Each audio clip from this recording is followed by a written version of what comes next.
What's good, YouTube? YXO here, and in this video I'm going to be showing you how to add a video capture device in OBS Studio. This will also work in Streamlabs OBS as well. Let's get straight to it. So the first thing you want to do is you want to hit the plus icon right here, and then you want to go up to video capture device.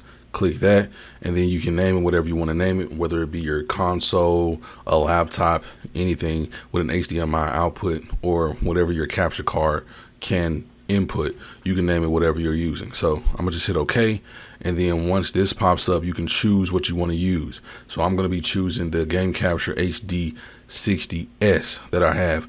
Never click the Elgato Game Capture HD if you're trying to set up your capture card and it's an Elgato. If you click this, it's going to make the software that is made for the Elgato, it's going to push that through the OBS. It's going to look very blurry, very fuzzy, no crispiness at all. Don't click that. Click this. And then once you click this, you may see your screen flicker and go off and then come back on, and then it'll display it. If you do not see this showing up, I have a link in the description that will show you how to get this to act right. Or if you were using it and then all of a sudden your game capture isn't showing up the next time you try to use it, link in the description to show you how to get your Elgato capture card back running again. Next thing you want to do is you want to change it from device default and put it on custom. If you want to do a 720p stream, this is where you need to change the resolution. Or if you want to just do a 1080p video, this is where you change the resolution as well. So I'm going to go ahead and click 1080p, and then you can choose to match your output FPS in OBS, or you can choose for it to be a custom thing. Now, fun fact, a lot of people don't know that your Elgato capture card only does 59.94. It does not do 60. So it can show 60, but it's only outputting 59.94. So that's what it's going to output into your stream or into your video recording. So select that. And then for the video format, you want to click YUY2, not any of these other ones.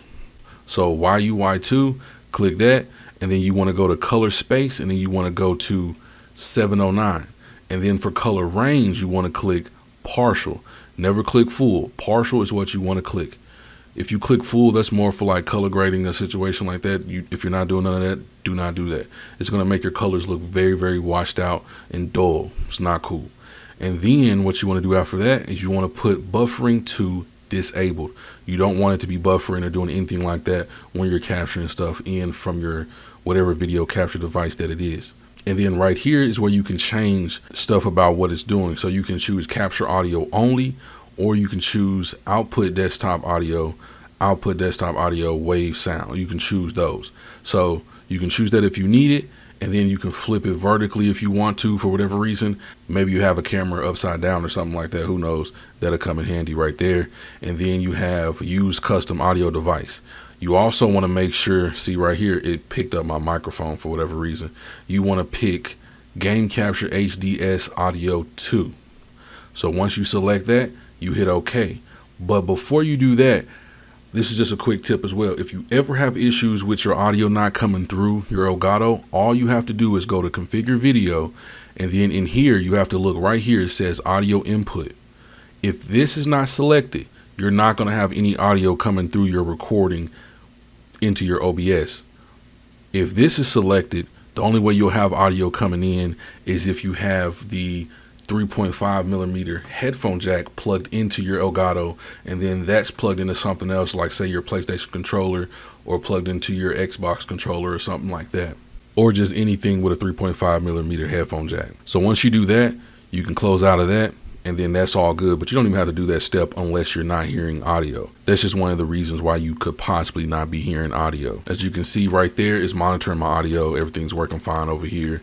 And then if I hit OK, boom, game is pulled up. You can run around and do your thing. You can do whatever you need to do, or your capture device is set up because maybe you were just setting up a camera or something like that. But either way it goes, you're set up, you're ready to go. If this video helped you out, please slam the like button, subscribe to the channel if you are new, and I'll see you in the next one. Peace. I always hit the microphone. Stop it.